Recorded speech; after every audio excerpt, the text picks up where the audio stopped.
Assalamualaikum warahmatullahi wabarakatuh. Waalaikumsalam.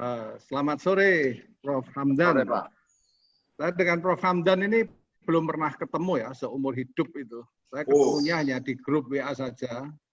Tetapi saya cukup apresiasi dengan dengan karya-karyanya, dengan tulisan-tulisannya yang ya cukup mendalam dan ya meluas lah. Mendalam itu artinya ya dari bawah sampai ke atas, meluas itu ya dari kiri sampai ke kanan jauh. Memang dalam tulisan itu ada 29 ya, tetapi mungkin saya salah mendata, Prof. Hamdan ya. Kalau dari awal sampai akhir itu, kalau yang belajar bijak itu memang ada berapa? Nomor 10 sampai 37. Tapi yang tanggal 15 April, belajar bijak yang keempat dan belajar bijak yang keenam itu kok di tempat saya tidak ada. Tetapi sebelumnya itu sudah ada tulisan-tulisan, ada sebanyak 9 tulisan, ya sejak dari menuju kurva landai, kita akan menang, kemudian menunggu hard power, kemudian saya percaya, kemudian moral COVID, kemudian pendidikan yang memudahkan, dan lain-lainnya itu saya lihat itu ada 37 artikel itu, tulisan-tulisan pendek yang cukup mendalam dan meluas itu. Itu yang pertama. Nah, dari sekian tulisan itu, kalau saya kelompokkan itu sepertinya ada 3 kelompok. Yang pertama yang sifatnya romantis ya, romantisme lah. Jadi romantisme Pak Hamdan ke masa lalu, kemudian humanisme ya, humanis karena Pak Hamdan juga berpikir objektif, masa kini, akurat, up to date. Kemudian yang ketiga itu artikel-artikel yang sifatnya optimistik ya, optimisme. Nah, ini kalau saya kaitkan dengan surah Al-Baqarah ayat 183 itu hanya saya gaduk-gadukkan saja, saya hubung-hubungkan aja. Kutiba alaikumusiyam, kutiba ya ayyuhalladzina amanu, kutiba alaikum ya, alaikum itu menurut saya itu kum itu ya kita sekarang ini. Kama kutiba alal ladzina min qablikum. Qablikum itu ya kumnya itu kum yang dulu. Kemudian la'allakum itu ya kum yang ketiga itu yang optimisme itu tadi. Jadi ada yang sekarang, ada yang dulu, ada yang akan datang. Ya.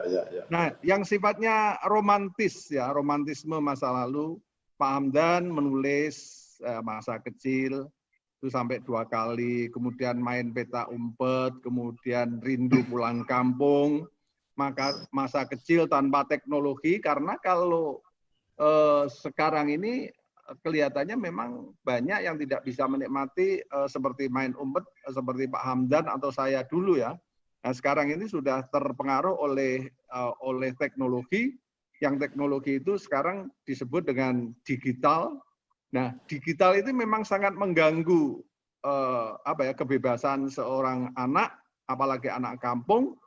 Kebebasan juga tidak ada, tidak bisa menikmati macam-macam, yang dinikmati hanya gadget saja dan itu hanya duduk di tempat. Oleh karena itu maka digital itu sering disamakan pengucapannya itu seperti digital ya. Digital itu pengucapannya sama dengan dajjal. Jadi kalau Pak Hamdan menulis bahwa teknologi itu cukup berbahaya, memang betul, sekalipun memang ada manfaatnya, tetapi sering-sering anak-anak sekarang itu sudah tidak memperdulikan manfaatnya, tapi lebih banyak cenderung untuk kemadaratannya.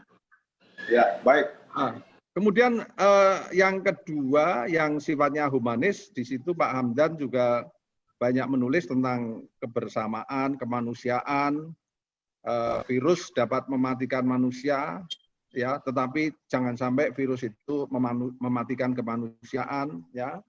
Untung belum ada yang menyebarkan corona melalui pikiran. Nah, sebenarnya sudah ada Pak Hamdan itu melalui hoax itu sudah pikiran itu.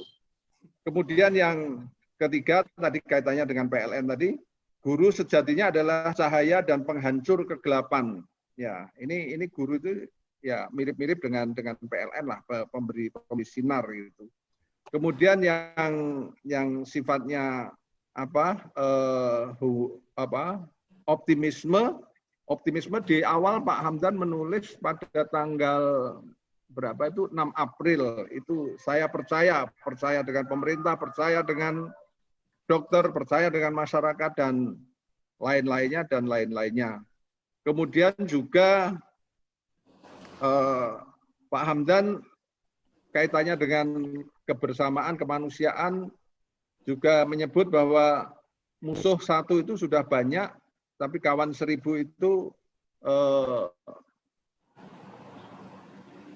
bahasa Inggrisnya itu making 100 friends is not a miracle. The miracle is to make a single friend who will stand for you even when 100 friends against you.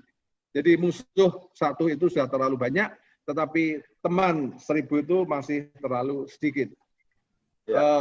Kemudian yang terakhir, saya betul-betul memberikan apresiasi ke Pak Hamdan yang ada di situ dalam tulisannya juga itu tentang program ya, rencana seorang manusia itu yang di situ diibaratkan sebagai buku ya, judul buku kehidupan. What is the title of your life book? Nah ini penting untuk kita perhatikan karena memang banyak orang hidup tanpa rencana dan kadang-kadang juga dilalui secara biasa-biasa saja, termasuk juga pertemuan Pak Hamdan dengan Pak Habibie yang mulai ketemu Pak Habibie katanya sudah tidak takut lagi naik pesawat katanya. Begitu Pak Hamdan ya. Ya. Tetapi yang paling akhir memang Pak Hamdan seharusnya memelopori adanya deklarasi monogami. Deklarasi monogami. Ini dipelopori oleh Pak Hamdan nih. Mudah-mudahan berhasil itu. Itu penting itu Pak Hamdan. Baik, Prof. Oke, terima kasih. Itu saja Pak Hamdan. Ya, Alfu Mabruk ya. Alfu Mabruk. Selamat berbuka. Terima kasih. Assalamualaikum warahmatullahi wabarakatuh. Waalaikumsalam. Dahsyat. Terima kasih. Pak Muammar, ini luar biasa Pak Prof. Siswanto. Ya. Karena berhasil memetakan tulisan itu yang saya sendiri sebenarnya belum begitu paham pemetaannya. Dan saya betul-betul terbantu ini Pak. Ini dahsyat ini. Iya. Jadi apa yang disampaikan tadi Prof. Siswanto semuanya apresiasi positif. Kira-kira kalau saya tanya satu sisi negatif dari tulisan. Kalau kekurangannya? Ya, kekurangannya. Oh, kekurangannya itu tadi nyinggung-nyinggung sebagai istri atau sebagai ibu, sebagai bapak atau sebagai ayah, itu saya kira itu dua pilihan yang memang itu sulit. Ya, dan hampir semua penyanyi itu selalu mengatakan ayah, mengatakan bapak, bukan suami. Entah itu Kusplus ayah, kemudian Titik Sandura itu mesti ibuku. Itu yang. Berarti kurang berani Prof ya? Iya, kurang berani, betul itu. Oh iya.